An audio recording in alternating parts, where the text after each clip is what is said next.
स्वागत है आपका आपके YouTube channel all exam GK fun में। दोस्तों आज हम टॉप प्रश्न को लेकर आए हैं जो आपके आने वाले एग्जामिनेशन के हेल्पफुल साबित होंगे। तो इस वीडियो का पूर्ण जरूर देखिएगा और यदि आपको ये वीडियो पसंद आए तो लाइक शेयर जरूर कर दीजिएगा और जो हमारे चैनल पर नए हैं वे हमारे चैनल को सब्सक्राइब करके बेल आइकन को प्रेस जरूर कर दीजिएगा, क्योंकि मैं प्रतिदिन इसी तरह के टॉप प्रश्न को लेकर आता हूँ। तो चलिए दोस्तों शुरू करते हैं। तो हमारा पहला प्रश्न है, पल्स पोलियो कार्यक्रम की शुरुआत कब से हुई थी? तो इसका आंसर होगा 1997 से 98 के बीच। अब मैं इससे संबंधित कुछ पॉइंट्स बता दूं कि इसके ऑप्शन ए में है 1975 से 76। तो इस ईस्वी में राष्ट्रीय कैंसर नियंत्रण कार्यक्रम शुरू हुआ था। इसके बाद ऑप्शन सी है 1992। तो इस ईस्वी में राष्ट्रीय एड्स नियंत्रण कार्यक्रम शुरू हुआ था। इसके बाद ऑप्शन डी है 2003 से 4। तो इस ईस्वी में जननी सुरक्षा योजना शुरू हुआ था। तो आप इन सभी को भी याद रख लें, क्योंकि प्रश्न किसी से भी आ सकता है। तो इतनी सारी जानकारी हमें इस प्रश्न से प्राप्त होती है। तो चलिए आगे बढ़ते हैं। तो हमारा अगला प्रश्न है, विज्ञान की किस शाखा के अंतर्गत पुराने सिक्कों का अध्ययन किया जाता है? तो इसका आंसर होगा न्यूमिस्मेटिक्स। अब मैं इससे संबंधित कुछ पॉइंट्स बता दूं कि इसके ऑप्शन ए में है हिप्नोलॉजी। तो इसमें नींद का अध्ययन होता है। इसके बाद ऑप्शन बी है न्यूमेरोलॉजी। तो इसमें अंकों का अध्ययन किया जाता है। इसके बाद ऑप्शन सी है लेक्सिकोग्राफी। तो यह शब्द को संकलन तथा लिखने की कला है। तो आप इन सभी को भी याद रख लें, क्योंकि प्रश्न किसी से भी आ सकता है। तो इतनी सारी जानकारी में इस प्रश्न से प्राप्त होती है। तो दोस्तों यदि आपको हमारा वीडियो पसंद आ रहा हो तो इसे लाइक शेयर जरूर कर दें और जो हमारे चैनल पर नए हैं वह हमारे चैनल को सब्सक्राइब करके बेल आइकन को प्रेस जरूर कर दें। दोस्तों यदि आप हमें लाइक कमेंट करते हैं तो मुझे मोटिवेशन मिलता है, ताकि मैं आपके लिए बेस्ट क्वेश्चन को प्रतिदिन लेके आ सकूँ। तो चलिए आगे बढ़ते हैं। तो हमारा अगला प्रश्न है, रक्त परिवर्तन की खोज किस वैज्ञानिक ने किया था? तो इसका आंसर होगा कार्ल लैंडस्टीनर। अब मैं इस प्रश्न से संबंधित कुछ पॉइंट्स बता दूं कि इसके ऑप्शन ए में है रॉबर्ट कोच। तो इसने टीबी बैक्टीरिया की खोज की थी। इसके बाद ऑप्शन बी है एडवर्ड जेनर। तो इसने चेचक का टीका की खोज की थी। इसके बाद ऑप्शन सी है अलेक्जेंडर फ्लेमिंग। तो इसने पेनिसिलिन की खोज की थी। तो आप इन सभी को भी याद रख लें, क्योंकि प्रश्न किसी से भी आ सकता है। तो इतनी सारी जानकारी में इस प्रश्न से प्राप्त होती है। तो चलिए आगे बढ़ते हैं। तो हमारा अगला प्रश्न है, भारत की प्रथम महिला सांसद कौन थी? तो इसका आंसर होगा राधाबाई सुब्बारायन। अब मैं इससे संबंधित कुछ पॉइंट्स बता दूं कि इसके ऑप्शन ए में है सरोजनी नायडू। तो ये भारत की प्रथम महिला राज्यपाल बनी थी उत्तर प्रदेश की। इसके बाद ऑप्शन सी है मीरा कुमार। तो ये भारत की प्रथम महिला लोकसभा अध्यक्ष थी। इसके बाद ऑप्शन डी है नीरजा भनोट। तो ये अशोक चक्र पाने वाली प्रथम भारतीय महिला थी। दोस्तों यदि आप लिंक के साथ जीके पढ़ेंगे तो आपकी जीके बहुत जल्द इंप्रूव हो जाएगी और आप कम समय में अधिक जीके जान पाएंगे। तो आप लिंक के साथ जीके जरूर पढ़ें। तो चलिए आगे बढ़ते हैं। तो हमारा अगला प्रश्न है, डेनमार्क की संसद का नाम क्या है? तो इसका आंसर होगा फोल्केटिंग। अब मैं इससे संबंधित कुछ पॉइंट्स बता दूं कि इसके ऑप्शन ए में है सोजिम। तो ये पोलैंड देश के संसद का नाम है। इसके बाद ऑप्शन बी है खुडल। तो ये मंगोलिया देश के संसद का नाम है। इसके बाद ऑप्शन डी है रिक्सडॉग। तो ये स्वीडन देश के संसद का नाम है। तो आप इन सभी को भी याद रख लें, क्योंकि प्रश्न किसी से भी आ सकता है। तो इतनी सारी जानकारी इस प्रश्न से प्राप्त होती है।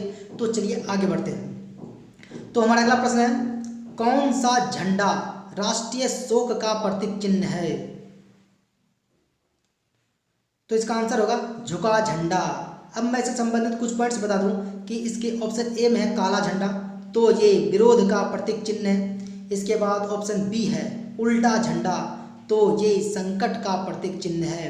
इसके बाद ऑप्शन डी है सफ़ेद झंडा। तो ये संधि या समर्पण का प्रतीक चिन्ह है। तो दोस्तों आप जब भी मेरा वीडियो देखते हैं तो आप पूरा जरूर देखा कीजिए, क्योंकि इससे आपको क्वेश्चन का पैटर्न एंड उसका स्टैंडर्ड पता चलेगा। और यदि आपको ये वीडियो पसंद आ रहा हो तो लाइक कमेंट जरूर कर दीजिए। तो चलिए आगे बढ़ते हैं। तो हमारा अगला प्रश्न है, गेटवे ऑफ इंडिया का निर्माण किसने किया था? तो इसका आंसर होगा जॉर्ज विट्ठल क्लार्क। अब मैं इससे संबंधित कुछ पॉइंट्स बता दूं कि इसके ऑप्शन ए में है जॉर्ज पंचम, तो इसने प्रिंस ऑफ वेल्स म्यूजियम का निर्माण किया था और ये मुंबई महाराष्ट्र में है। इसके बाद ऑप्शन सी है रानी अहिल्याबाई, तो इसने विष्णुपद मंदिर का निर्माण किया था और ये गया बिहार में है। इसके बाद ऑप्शन डी है सर मेलकम हैले, तो इसने जिम कार्बेट पार्क का निर्माण किया था और ये नैनीताल उत्तराखंड में है। तो आप इन सभी को भी याद रख लें क्योंकि प्रश्न किसी से भी आ सकता है, तो इतनी सारी जानकारी हमें इस प्रश्न से प्राप्त होती है। तो चलिए आगे बढ़ते हैं।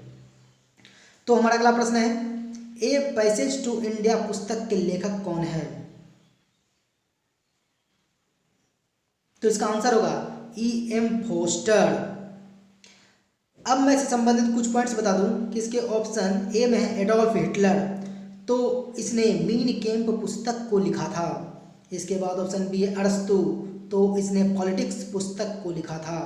इसके बाद ऑप्शन सी है लियो टॉल्स्टॉय, तो इसने वॉर एंड पीस पुस्तक को लिखा था। दोस्तों, यदि आप लिंक के साथ जीके पढ़ेंगे तो आपकी जीके बहुत जल्द इंप्रूव हो जाएगी और आप कम समय में अधिक जीके जान पाएंगे। दोस्तों, आप मुझे फेसबुक, ट्विटर एंड इंस्टाग्राम पे भी फॉलो कर सकते हैं, जिसका लिंक मैंने वीडियो के डिस्क्रिप्शन में डाल दिया हूँ, तो आप मुझे वहाँ जाके फॉलो कर लीजिए। तो चलिए आगे बढ़ते हैं। तो हमारा अगला प्रश्न है व्यास सम्मान किस क्षेत्र में दिया जाता है? तो इसका आंसर होगा साहित्य के क्षेत्र में। अब मैं इससे संबंधित कुछ पॉइंट्स बता दूं कि इसके ऑप्शन बी में है विज्ञान के क्षेत्र में, तो इस क्षेत्र में भटनागर पुरस्कार दिया जाता है और कलिंग पुरस्कार भी इसी क्षेत्र में दिया जाता है। इसके बाद ऑप्शन सी है खेल के क्षेत्र में, तो इस क्षेत्र में अर्जुन पुरस्कार, राजीव गांधी खेल रत्न पुरस्कार दिया जाता है। इसके बाद ऑप्शन डी है चिकित्सा के क्षेत्र में, तो इस क्षेत्र में धन्वंतरी पुरस्कार दिया जाता है। तो आप इन सभी को भी याद रख लें क्योंकि प्रश्न किसी से भी आ सकता है। तो इतनी सारी जानकारी हमें इस प्रश्न से प्राप्त होती है। तो चलिए आगे बढ़ते हैं। तो हमारा अगला प्रश्न है रेड गार्ड्स की स्थापना किसने की थी? तो इसका आंसर होगा गैरीबाल्डी। अब मैं इससे संबंधित कुछ पॉइंट्स बता दूं कि इसके ऑप्शन ए में हेनरी ड्यूनेंट, तो इसने रेड क्रॉस की स्थापना की थी। इसके बाद ऑप्शन सी है वेडन पॉवेल, तो इसने स्काउटिंग की स्थापना की थी। इसके बाद ऑप्शन डी है वुडरो विल्सन, तो इसने लीग ऑफ नेशंस की स्थापना की थी। तो इस प्रश्न से हमें इतनी सारी जानकारी प्राप्त होती है। तो दोस्तों, यदि आपको हमारा वीडियो पसंद आया हो तो इसे लाइक कर दें और रोजाना इसी तरह के ढेर सारे जीके की जानकारी प्राप्त करने के लिए आप मेरे चैनल को सब्सक्राइब जरूर कर दें, क्योंकि मैं प्रतिदिन सुबह 6 बजे वीडियो को अवश्य डाल देता हूं। तो इस वीडियो में फिलहाल इतना ही, मिलते हैं अगले वीडियो में। तब तक के लिए गुड बाय, आपका दिन शुभ हो।